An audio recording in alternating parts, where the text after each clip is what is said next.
नमस्कार मित्रांनो, भाषा विज्ञान या अभ्यासपत्रिकेतील स्वन विचाराचा आढावा आपण घेत होतो। मागच्या व्हिडिओमध्ये आपण स्वन ही संकल्पना स्पष्ट करण्याचा प्रयत्न केला, त्याचबरोबर स्वनाच्या गुणधर्मांचा किंवा वैशिष्ट्यांचा आढावा घेतला। यानंतर आपल्याला स्वनांचे वर्गीकरण बघायचे आहे। तत्पूर्वी स्वनांच्या वर्गीकरणाच्या अगोदर आपली वागेंद्रियाची रचना हा एक मुद्दा आहे, त्याचं विश्लेषण आजच्या व्हिडिओमध्ये आपण करणार आहोत। मित्रांनो, वागेंद्रियाची रचना म्हणजे वाग इंद्रिय, वाक अधिक इंद्रिय या दोन शब्दांपासून वागेंद्रिय किंवा वागेंद्रिय असा शब्द बनलेला आहे। म्हणजे आम्ही जी ध्वनीची भाषा बोलतो, ही ध्वनीची भाषा बोलण्यासाठी लागणारा जो ध्वनी आहे किंवा त्याची हवा आहे ती फुफ्फुसातून बाहेर पडते आणि नासिका विवरा वाटे आणि मुख विवरा वाटे म्हणजे तोंडा वाटे आणि नाका वाटे ही हवा बाहेर पडते आणि याच्यातूनच मानवाची ध्वनीची भाषा निर्माण झालेली आहे। आता ही ध्वनीची भाषा निर्माण होत असताना किंवा बोलत असताना, ध्वनी बाहेर पडत असताना तोंडामध्ये वेगवेगळ्या ठिकाणी हवा अडवली जाते किंवा फुफ्फुसातून बाहेर पडणाऱ्या हवा ही आपल्या ओठांच्या बाहेर पडेपर्यंत वेगवेगळे घटक या ठिकाणी मानवी शरीरामध्ये आहेत, देहामध्ये आहेत, जे घटक ही भाषा निर्माण होण्यासाठी मदत करतात। या सर्व घटकांचा आढावा घेणे म्हणजे वागेंद्रियाची रचना बघणे हे होय। म्हणजे आम्हाला वागेंद्रियाच्या रचनेमध्ये फुफ्फुसातून बाहेर पडणारी हवा कुठपासून या ठिकाणी मुखविवरामधून बाहेर पडत असताना कुठून कशी येते, तिथं त्याच्यावर काय प्रक्रिया होते, कोणते घटक आहेत की ध्वनी निर्माण करतात, कोणते घटक आहेत की ध्वनीला वेगळं करण्याचं काम करतात, कोणत्या भागानं हवा अडवली जाते, कुठे हवा अडवली जाते, या सर्व घटकांचा आढावा आपल्याला या ठिकाणी या वागेंद्रियाच्या रचनेमध्ये घ्यायचा आहे। मित्रांनो, कुठलीही ध्वनीची भाषा हे स्वन निर्मितीची असते, स्वनापासून तयार होत असते। स्वन म्हणजे ध्वनी असतात, मानवी मुखावाटे बाहेर पडणारे ध्वनी, आणि हे दोन्ही दोन पद्धतीने निर्माण होतात। एक आंतस्वसित ध्वनी असतात तर दुसरे बहिर्श्वसित ध्वनी असतात। म्हणजे फुफ्फुसावाटे बाहेर पडणारी हवा जेव्हा बाहेर पडते त्यावेळी निर्माण होणारे जे ध्वनी असतात त्याला बहिर्श्वसित स्वन असं म्हटलं जातं। म्हणजे मराठी भाषेच्या जर स्वनांचा विचार केला तर मराठीतले काल आपण जे म्हटलं होतं 50 स्वन आहेत, 50 ही स्वन बहिर्श्वसित स्वन आहेत, म्हणजे हवा बाहेर पडताना निर्माण होतात। काही भाषेमध्ये असे स्वन आहेत जे अंतस्वसित आहेत। म्हणजे काय तर हवा जेव्हा आपण फुफ्फुसामध्ये मध्ये घेतो, मध्ये हवा घेत असताना काही स्वन निर्माण होतात। काही आफ्रिकन भाषेमध्ये काही असे स्वन आहेत जे की अंतस्वसित आहेत। मराठी मात्र पूर्णपणे बहिर्श्वसित स्वनापासून निर्माण झालेली आहे आणि म्हणून हवा बाहेर पडत असताना ती कशा पद्धतीने बाहेर पडते, कोणकोणते मानवी देहामधले घटक आहेत हे त्याला मदत करतात, या सर्व घटकांचा आढावा आपल्याला वागेंद्रियाची रचना या टॉपिकमध्ये किंवा या भागामध्ये आपल्याला घ्यायचा आहे। मित्रांनो, सुरुवातीला एका आकृतीच्या माध्यमातून ही सर्व बाबी आपण समजून घेणार आहोत। ती आकृती आहे मानवी मुखविवर, नासिका विवर आणि मानवाची जी वागेंद्रिय आहे त्याची ती आकृती आहे। या आकृतीमध्ये सुरुवातीला एक गोष्ट आपण लक्षात घेतली पाहिजे की आपल्या ओठांपासून तर गळ्यापर्यंत म्हणजे पडजिभेच्या पाठीमागे जाईपर्यंत जो मुखाचा किंवा तोंडाचा भाग असतो, या तोंडाच्या भागाला मुखविवर असं म्हणतात। भाषा विज्ञानाच्या भाषेमध्ये त्याला मुखविवर असं म्हणतात। म्हणजे आपल्या ओठांपासून तर पडजिभेपर्यंत म्हणजे ज्याला अलिजिव्हा असं म्हटलं जातं, तिथपर्यंतचा जो भाग आहे तर त्याला मुखविवर असं म्हटलं जातं। आपल्या नाकापासून तर हवा पडजिभेपर्यंत जाते तो जो भाग आहे त्याला नासिका विवर असं म्हटलं जातं। म्हणजे आपल्या शरीरामध्ये एक मुखविवर आहे आणि एक नासिका विवर आहे। म्हणजे तोंडातून जाणारी जी पोकळी आहे तिला आपण मुखविवर असं म्हणतो, तर नाकाची जी श्वासोश्वास जाण्यासाठीची पोकळी आहे तर तिला नासिका विवर असं म्हटलं जातं। तर पहिल्यांदा ह्या दोन गोष्टी लक्षात ठेवणं गरजेचं आहे। त्याच्यानंतर आपण आता स्वन निर्मितीचे घटक जे आहेत, ज्याला आपण वागेंद्रियाची रचना म्हणतो किंवा यालाच स्वन निर्मितीची प्रक्रिया असंही म्हटलं जातं, की स्वन निर्मिती कशी होते याची प्रक्रिया तपासणे तेच वागेंद्रियाचे रचना तपासणी. तर या वागेंद्रियाच्या रचनेमध्ये या ठिकाणी आपल्याला आकृतीमध्ये असं दिसेल की मुखविवर आहे आणि नासिका विवर आहे. मुखविवर आणि नासिका विवर या ठिकाणी संपल्याच्या नंतर खाली 2 नलिका या ठिकाणी आहेत. एक आहे अन्न नलिका, जे आपण अन्न सेवन करतो ते अन्न नलिकेमधून जठराकडे जातं म्हणून एक अन्न नलिका आहे. आणि दुसरी आहे ती म्हणजे श्वसन नलिका. आपण जो श्वासोश्वास घेतो, तोंडावाटे असो या नाकावाटे असो, जो श्वासोश्वास आहे तो श्वसन नलिकेत जातो आणि ही श्वसन नलिका फुफ्फुसाला जाऊन मिळते. अन्न नलिका ही जठराला जाऊन मिळते. म्हणजे अन्न हे अन्न नलिकेत जातं आणि आपण जे ऑक्सिजन घेतो तो श्वसन नलिकेत जातो आणि त्या श्वसन नलिकेतून कार्बन डायऑक्साईड आपण बाहेर फेकत असतो. म्हणून या 2 नलिका अतिशय महत्वाच्या आहेत. या 2 नलिकेच्या वरती पडजिभेच्या खाली या ठिकाणी अत्यंत महत्वाचा भाग आहे, तो म्हणजे उपजिव्हा. आता उपजिव्हा काय आहे तर उपजिव्हा म्हणजे अन्न नलिका आणि श्वसन नलिका या दोघांवर उघडझाप करणारं एक झाकण आहे. आता ही उपजिव्हा का महत्वाची आहे वागेंद्रियाच्या रचनेमध्ये?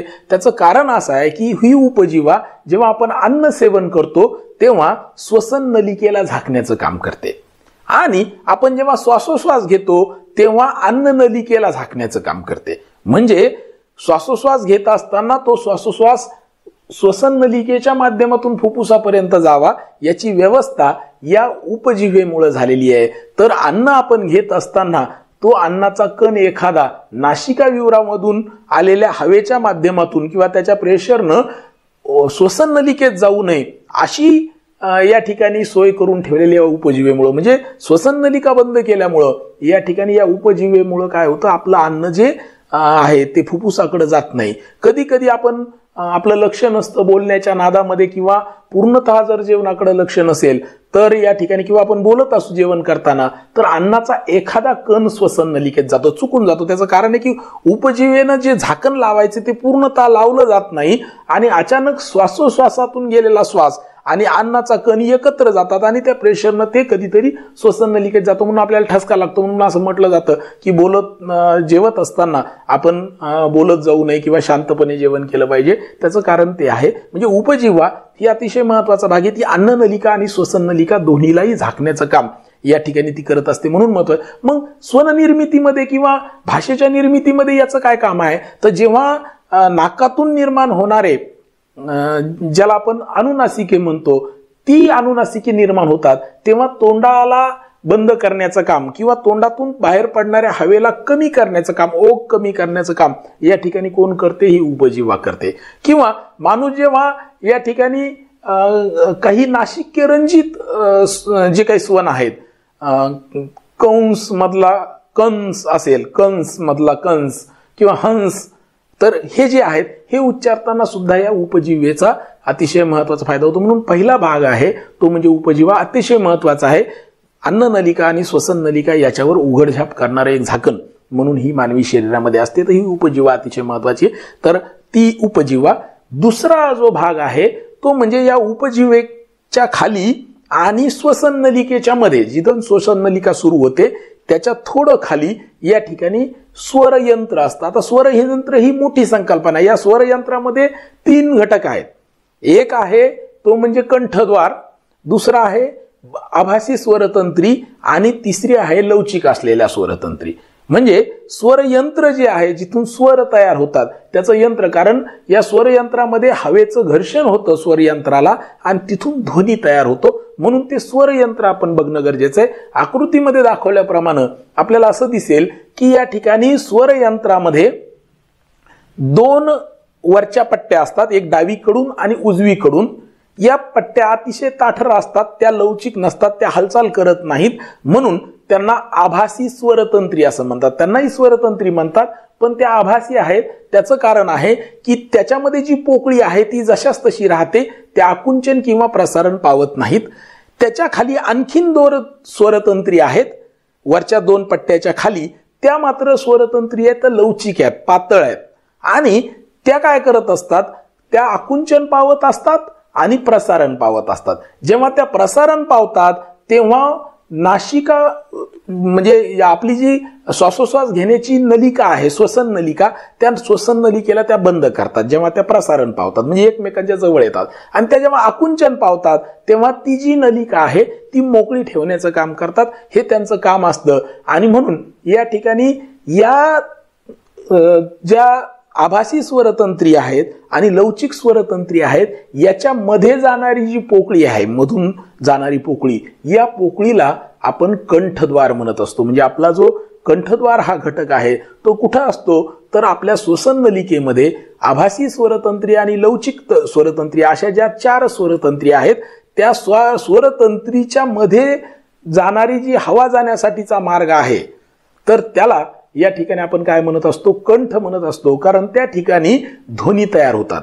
स्वरतंत्री एकमेकाजवळ आल्या की हवा बाहेर पडताना हवेचं घर्षण त्या स्वरतंत्रीला होतं आणि त्या स्वरतंत्रीतून कंप निर्माण होऊन या ठिकाणी ध्वनी तयार होतो. म्हणून त्या भागाला आपण कंठद्वार असं म्हणतो. तर ही कंठद्वाराची संकल्पना. दुसरं, ज्या स्वरतंत्री आभासी आहेत त्यांचं काहीच काम नाही स्वर निर्मितीमध्ये, कारण त्या जशाला तशा आहेत तशाच या ठिकाणी राहतात. पण ज्या खालच्या 2 स्वरतंत्री आहेत त्या मात्र वेगवेगळ्या पद्धतीनं आपलं काम करतात.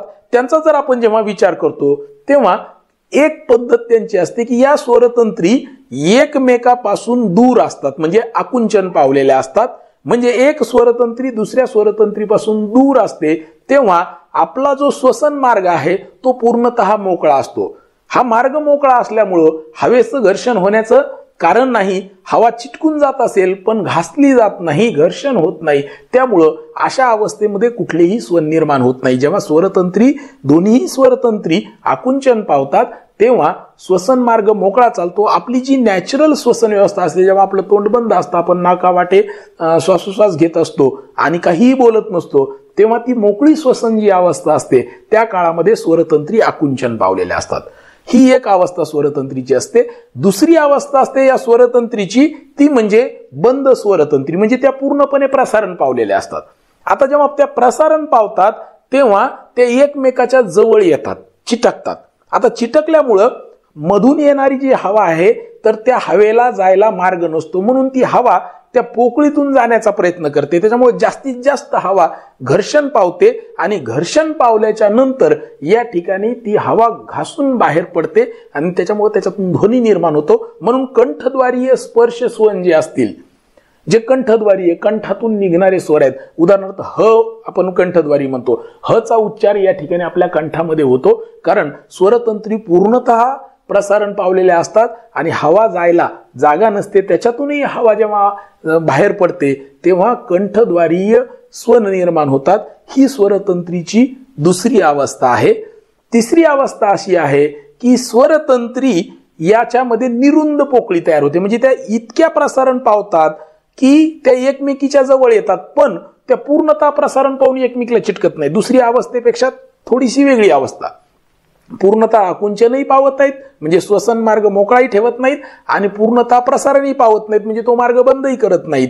तर एक निरुंद पोकळी त्या दोन्हीच्या मधून, 2 स्वरतंत्रीच्या मधून एक पोकळी जाण्यासाठी राहते. अशी जी तिसरी अवस्था स्वरतंत्रीची आहे, या अवस्थेमध्ये सर्व प्रकारचे घोष, ज्याला आवाज आहे, घोष आहेत, तर अशा घोष ध्वनींचा किंवा स्वनांची निर्मिती या तिसऱ्या अवस्थेमध्ये, म्हणजे मोठ्या प्रमाणामध्ये जर स्वन कुठं निर्माण होत असतील स्वरतंत्रीच्या, तर या तिसऱ्या अवस्थेमध्ये निर्माण होतात, जिथं स्वरतंत्रीमध्ये निरुंद अशी पोकळी, निरुंद म्हणजे फार रुंद नाही आणि चिटकलेली नाही, तर छोटीशी पोकळी राहते आणि या पोकळीमधून हवा घर्षण होऊन बाहेर पडते आणि त्याच्यातून अनेक स्वन या ठिकाणी तयार होतात.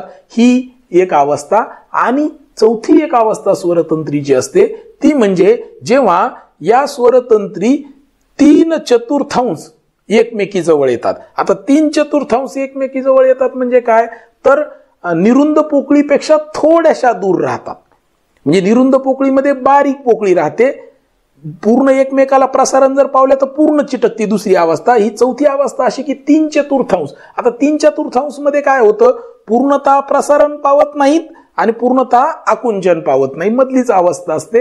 आणि अशी 3/4 जेव्हा स्वरतंत्री एकमेकीच्या जवळ येतात तेव्हा त्या ठिकाणी काय निर्माण होत असेल तर आपण पुटपुटण्याचा आवाज, बारीक जो बोलतो, हळू जो बोलतो, तर त्याचा आवाज या ठिकाणी, कारण घर्षण मोठ्यानं होत नाही, हवा फार घासली जात नाही, निरुंद पोकळीपेक्षा जास्त मोठी पोकळी असते, त्याच्यामुळं त्याच्यातून हवाचा जो आवाज आहे किंवा स्वर आहे तो मोठा निघत नाही, म्हणून जिथं पुटपुटण्याचा आवाज जो निर्माण होतो तर त्या अशा अवस्थेमध्ये निर्माण होतो. म्हणून आपल्या बोलण्यामध्ये, आपल्या स्वर निर्मितीमध्ये सर्वात महत्वाचा जो घटक कोणता असेल तर हे स्वरयंत्र आहे. स्वरयंत्रामध्ये एक कंठद्वार असतं, म्हणजे दोन ज्या स्वरतंत्री आहेत त्याच्यामधली जी पोकळी आहे त्या पोकळीला आपण कंठद्वार म्हणतो, आणि दोन आभासी स्वरतंत्री असतात, दोन लवचिक अशा स्वरतंत्रीच्या पट्ट्या असतात ज्यांच्या या 4 अवस्था असतात, आणि त्या 4 अवस्थेमधून वेगवेगळ्या पद्धतीनं स्वरनिर्मिती होत असते. तर या पद्धतीनं या ठिकाणी पहिला घटक म्हणजे उपजिव्हा, दुसरा घटक म्हणजे स्वरतंत्री, हा अतिशय महत्वाचा आहे.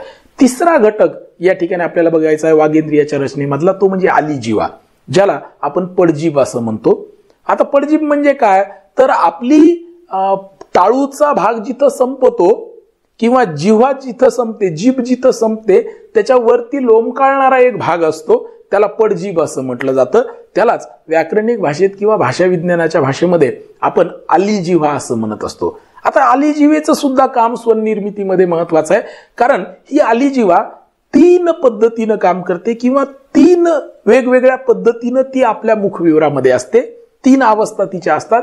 पहिली अवस्था असते ती म्हणजे ती मुखविवरामध्ये लोंबकळत राहते. आता लोंबकळत राहते म्हणजे काय, तर आपण जेव्हा बोलत नाही, काहीच बोलत नाही, शांत बसलेलो असतो, आपल्या नाकावाटे हवा बाहेर मध्ये जात असते, बाहेर येत असते, अशा काळामध्ये तोंड बंद असतं, आणि तोंड बंद असलेल्या अवस्थेमध्ये ही पडजीभ आहे तर ती कशी राहते, तर ती सरळ लोंबकळती राहते. त्याच्यामुळे काय होतं, आपल्या तोंडाचा जो भाग आहे, जे मुखविवर आहे, ती बंद करण्याचं काम या ठिकाणी ही पडजीभ किंवा आलीजिव्हा करते. आणि म्हणून ज्या वेळेला अनुनासिकांचा उच्चार होतो त्यावेळेला या ठिकाणी ही पडजीभ आहे ती लोंबकळत राहते, म्हणजे नाकातून ज्याचा उच्चार होतो, तर अशा वेळेला तोंडाला बंद करण्याचं काम किंवा मुखविवराला बंद करण्याचं काम ही आलीजिव्हा किंवा पडजीभ करत असते. ही एक तिची अवस्था. दुसरी तिची अवस्था आहे ती मागे जाऊन ताठ होते. म्हणजे काय, तर आपलं जे नासिका विवर असतं मागे, तर त्या नासिका विवराला बंद करते, मागे जाते, आणि मुखविवर पूर्णतः ओपन करते, म्हणजे तोंड पूर्णतः उघडं करते आणि नासिका विवर या ठिकाणी बंद करते. जेवढेही मौखिक स्वन आहेत, मुखावाटे बाहेर पडणारे स्वन आहेत, हे सगळे स्वन निर्मितीच्या वेळेला ही पडजीभ मागे जाते, नाकाला बंद करते, म्हणजे नासिका विवर बंद करते, नाकातून हवा येणं कमी करते आणि तोंडाला पूर्णतः वाट मोकळी करून देण्याचं काम करते. अशा अवस्थेमध्ये या ठिकाणी काय निर्माण होत असतील तर आपले जे मौखिक स्वन आहेत, जे मुखावाटे बाहेर पडणारे स्वन आहेत, तर ते सगळे स्वन पडजिभेच्या अशा अवस्थेमध्ये काम करतात. आणि तिसरी पडजिभेची अवस्था किंवा आलीजिभेची अवस्था असते ती म्हणजे पूर्णतः तोंडही बंद करत नाही आणि पूर्णतः नाकही बंद करत नाही, नासिका विवरही बंद करत नाही. तर अशा वेळेला मध्यभागीच ती राहते, म्हणजे नासिका विवरही पूर्णतः बंद होत नाही आणि मुखविवर सुद्धा पूर्णतः बंद होत नाही. अशा तिसऱ्याच अवस्थेमध्ये जेव्हा राहते तेव्हा तोंडावाटे आणि नाकावाटे दोघांवाटे एखाद्या स्वानाचा जो उच्चार होतो, जसं मी सांगितलं होतं की हंस, कंस हे जे शब्द आहेत तर हे याला नासिक्य रंजित स्वन असं म्हटलं जातं. तर यांची निर्मिती होत असताना नाकातूनही हवा बाहेर पडते आणि तोंडातूनही बाहेर पडते, आणि मग जी पडजीभ आहे अशा वेळेला दोहोच्या मध्ये राहते. अशी ही तिसरी अवस्था पडजिभेची आहे. म्हणून उपजिभेनंतर स्वरयंत्रानंतर पडजीभ ही सुद्धा स्वन निर्मितीमध्ये अतिशय महत्वाचा घटक आहे किंवा आलीजिव्हा हा अतिशय महत्वाचा घटक आहे असं आपल्याला म्हणता येतं. त्याच्यानंतर आपण पुढं थोडंसं आकृतीमध्ये वळूया. बघा की पडजिभेच्या पुढं वरच्या बाजूचा जर आपण विचार केलं तर तिथं आपल्याला दिसतो तालुपट. आता तालुपट हा पूर्ण पट आहे, जेवढं म्हणजे दाताच्या मुळापासून, वरच्या दाताच्या मुळापासून तर पडजिभेपर्यंतचा जेवढाही भाग आहे त्या सर्व भागाला काय म्हटलं जातं, तालुपट म्हटलं जातं. म्हणजे टाळूचा पट आहे. याचे 3 भाग पडतात. एक आहे अग्रटाळू, म्हणजे दाताच्या मुळाच्या बाजूला जो मांसल भाग आहे थोडासा, तर त्याला आपण अग्रटाळू असं म्हणतो, अग्रटाळू म्हणतो. मध्यभागी जो टणक भाग आहे तर त्याला आपण मूर्धा म्हणतो किंवा कठीण टाळू म्हणतो. आणि पडजिभेच्या बाजूला मागे जर गेलो आपण टाळूच्या, पडजिभेच्या शेजारी असलेला भाग आहे त्याला मृदू टाळू असं म्हणतात. आता स्वननिर्मितीमध्ये हे तीनही भाग अतिशय महत्वाचे आहेत.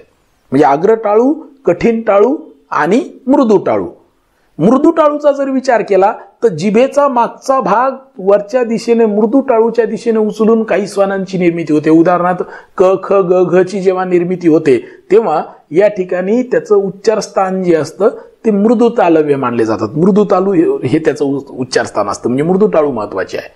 कठीण टाळूचा जेव्हा आपण विचार करतो मध्यभागी टणक असलेला भाग, तर तिथं ट ठ ड ढ हे जे व्यंजन तयार होतात किंवा स्वन तयार होतात तर ते कठीण टाळूला जिभेचं टोक लावून तयार होतं. आपण जिभेचं टोक जर त्या कठीण टाळूला लावलं नाही तर ट ठ ड ढ निर्माणच होणार नाहीत. म्हणजे कठीण टाळू ही आमच्या स्वन निर्मितीमध्ये महत्वाची असते.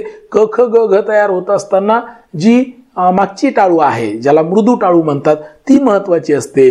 तर अग्र टाळूला जिभेचं टोक लावून काही स्वनांची निर्मिती होत असते. म्हणजे काही स्वन याचं उच्चार स्थान कोणतं असेल तर आपल्याला असं कळेल की अग्र टाळू आहे. उदाहरणार्थ आपण च छ ज झ म्हणतो, च नाही म्हणत, मी च म्हणतो. च आणि च असे दोन उच्चार जे होतात त्याच्यातलं च छ ज झ किंवा च्या छा ज्या झ्या असा जेव्हा आपण उच्चार करतो तेव्हा तो अग्र तालव्य असतो.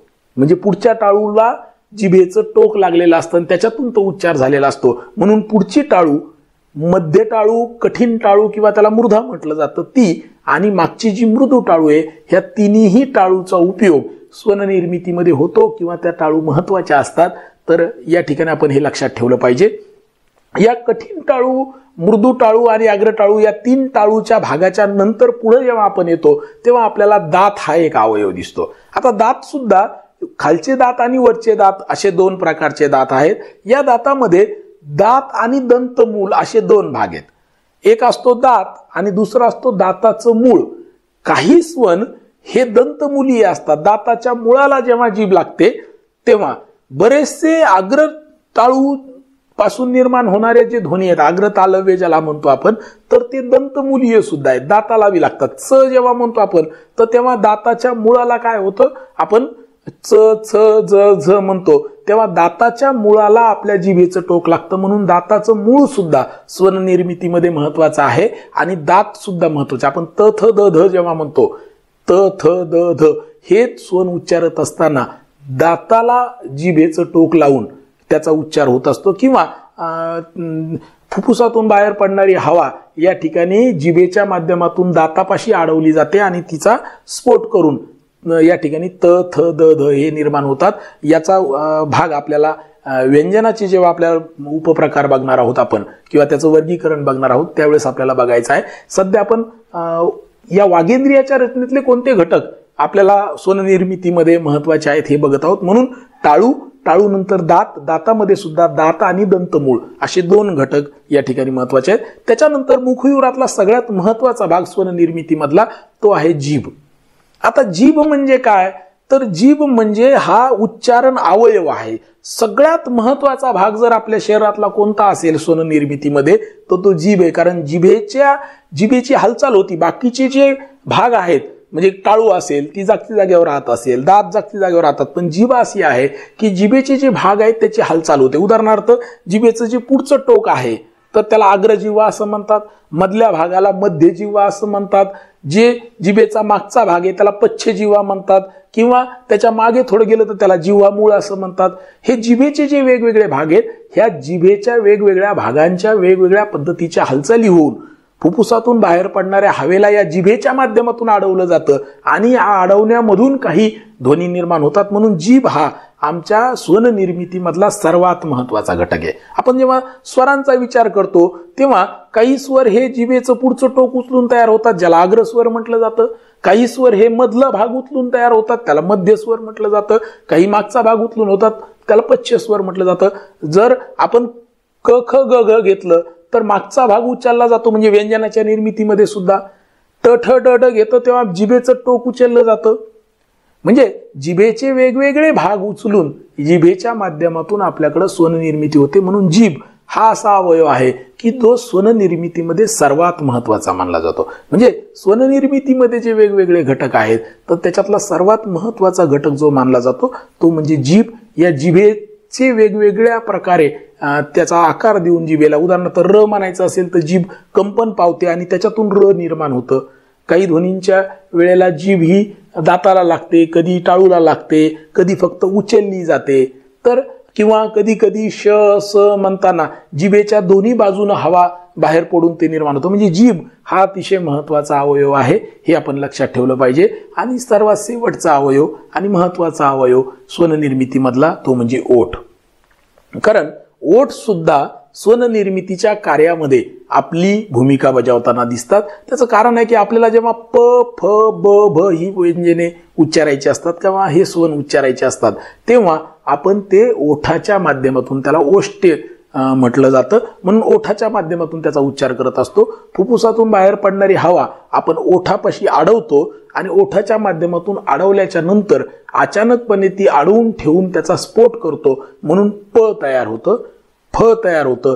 जर ओठ ओठांना चिटकले नाही आणि या ठिकाणी आपण हवा जर बाहेर सोडली नाही किंवा त्याचा स्फोट केला नाही, ओठाचा उपयोग जर ओठांचा केला नाही, तर या ठिकाणी काय होईल, आपली स्वननिर्मिती प फ ब भ या स्वनांची निर्मिती होणार नाही. म्हणून बहिणाबाई चौधरींचं एक अतिशय सुंदर याविषयीचं कवन आहे, 2 ओळी आहेत की माय मनता मनता ओठ ओठा लागी भिडे, सासू मनता मनता किती अंतरग पडे. म्हणजे ओठ हे माय म्हणताना म म्हणत असताना किती जवळ येतात आणि सासू म्हणत असताना कसे दूर दूर जातात. तर ओठावरून सुद्धा या ठिकाणी वेगवेगळे प्रकार स्वराचे पडतात.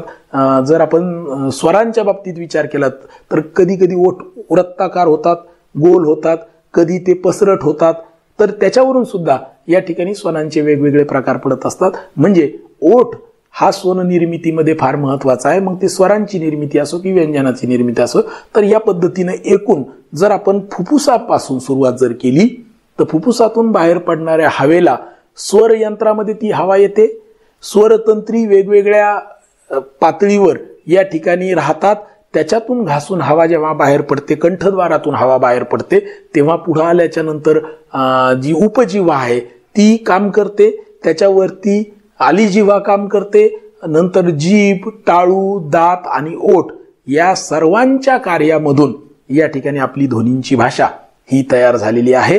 हे सगळे घटक मानवी देहामधले या ठिकाणी स्वननिर्मितीच्या प्रक्रियेमध्ये स्वतःची जी जबाबदारी असेल किंवा त्यांचे जे कार्य असेल ते करताना दिसतात. तर या सगळ्यांना मिळून जी रचना तयार होते तर त्याला आपण वागेंद्रियाची रचना म्हणतो. मुखविवर, नासिकाविवर आणि हे सगळे घटक हे एकूण जे आहेत ते वागेंद्रियाच्या रचनेमध्ये येतात. तर अशी ही वागेंद्रियाची रचना ज्यामुळं मानवाला ध्वनीची भाषा निर्माण करता आली, तिला विकसित करता आलं आणि मानवी संदेशन अतिशय चांगल्या पद्धतीनं या भाषेमधून होण्यासाठी मदत झाली.